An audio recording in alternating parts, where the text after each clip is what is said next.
Chef here at We, and welcome to making our puff dough shapes today. So if you purchased our dough from Small World Seafood or received dough that you bought from the grocery store, you can stop by We and pick up some dough, or even adventured and made it yourself. I'm going to show you how to work with frozen puff dough and some different varieties of shapes you can make. Some tools that I recommend: you might need a cutter, a sharp knife, some egg wash, a pastry brush for the egg wash, a fork if you're going to make some indents, a rolling pin or any circular object, and even a baking tray with some parchment paper or a muffin tin. What I recommend is you take your puff pastry dough from the freezer, leave it in the fridge overnight or on your kitchen counter, wrap for about an hour and a half or so, and this will allow it to defrost. Once it's defrosted, you'll be able to move it around, and you're going to take it and roll it out thinner.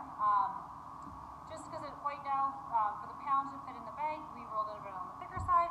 So you want to use your rolling pin and gently roll it out. So working from inside, rolling out, inside, rolling out. You might need to use a little bit of flour on your tabletop. You're going to rotate it, do the same. If you're rolling it a certain shape to fit over top of a piece of salmon or a steak, or maybe you're going to make a circle to stick on top of something, that is up to you depending on what you're doing. But I'm going to just roll this out into a bit of like about half the thickness as it was in. So you can see how it's quite thin.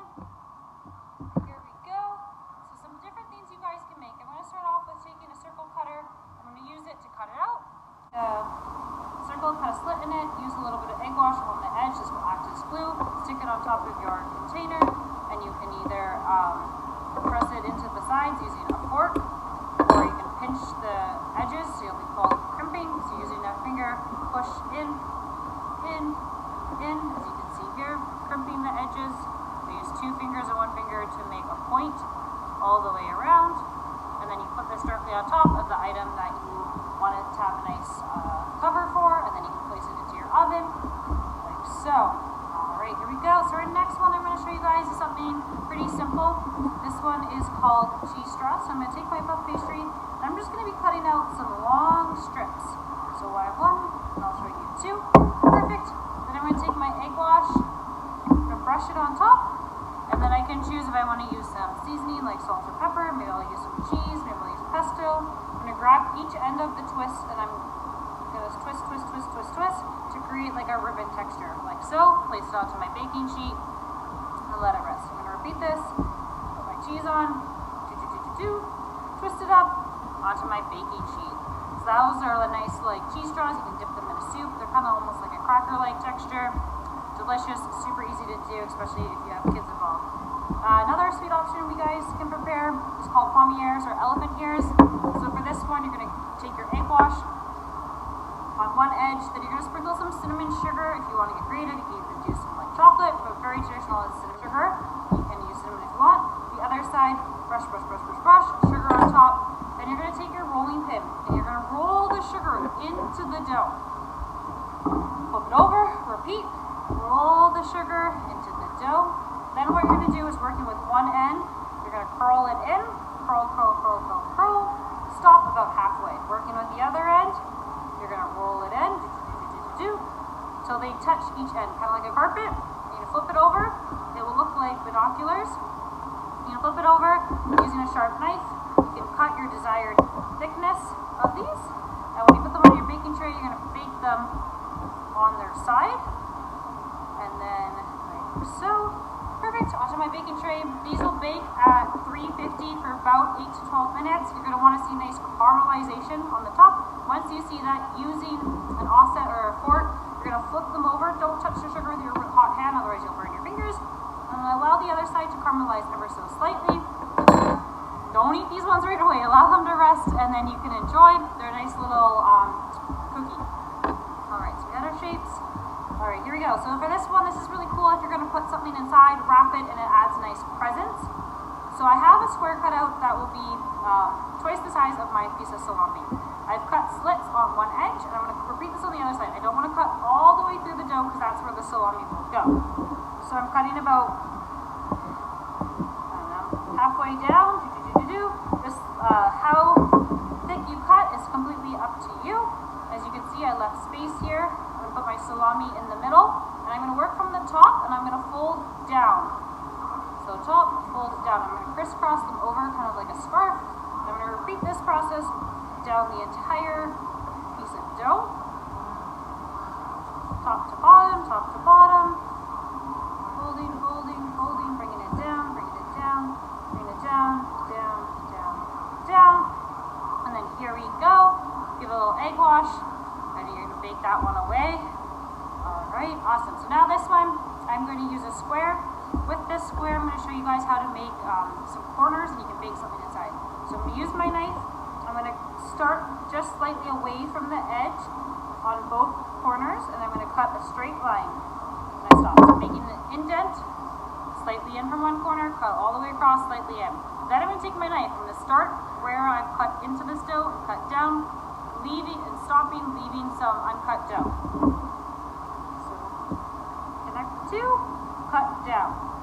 Now I'm going to repeat the same process that I just did, so you have unattached the dough on the opposite corner.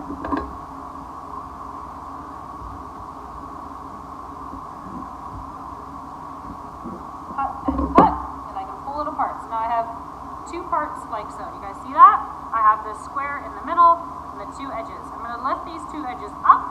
I'm going to cross them over like a basket handle all the way across.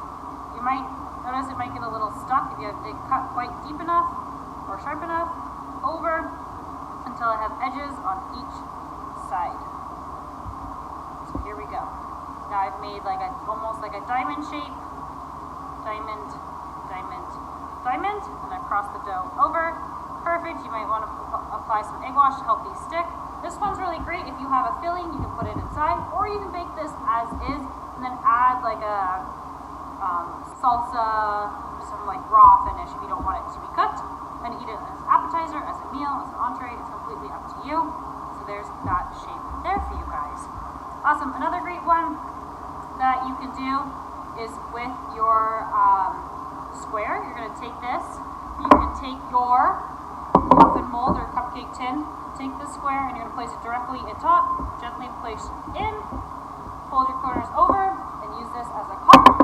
A great tip is then you're going to take your other, if you have an additional muffin tin, place it gently above. This will keep the tin pressed down, and you can bake it like so. You can either use a square shape for this item, or your circle shape works as well. I put it into, and I have a circle one. This is delicious if you want to add like a quiche filling, so some whole eggs, milk cream, add it in there, some salt, some pepper, some cheese, have quiche for the breakfast in the morning. Again, once these are baked, you can pop them out. You can partially bake them and add in a filling, continue to bake them. Delicious. Alright, so those are using our tins. A few more that we have. If you have a square at home, you can add in a filling, take 1 inch, fold it over until you make a triangle, so it looks like a samosa. Your fork comes in handy for this. You can push down on the edges to seal the dough together. Don't forget to cut maybe a slit on top to help the steam, and you can pop this into your oven and bake it. Again, you can also do this with your circle, so folding it in, push it in. You can even like pinch your fingers to make it look like a pierogi, like so, or a dumpling. There we go. What else can we do? I mean, there's so many different options out there, you guys. You get awesome. So I'm going to show you guys some of the finished products, what you're looking for. Your puff pastry should be golden brown, so you're going to bake it at 350. Depending on how long you're baking it for, you could be there just for 8 minutes. You could be there for almost 30 minutes, 40 minutes. You could bake this as a full sheet, cut it up, leave it as is. You can make it dessert like a mille-feuille. The options are endless and Neapolitan. Alright, so this is an example of the braided one. Once it's baked, here we go. So before and after, I'll cut it open so you guys can see inside of it. You can see how we have the piece of salami wrapped inside. These are the cheese straws, so the ones that we twisted.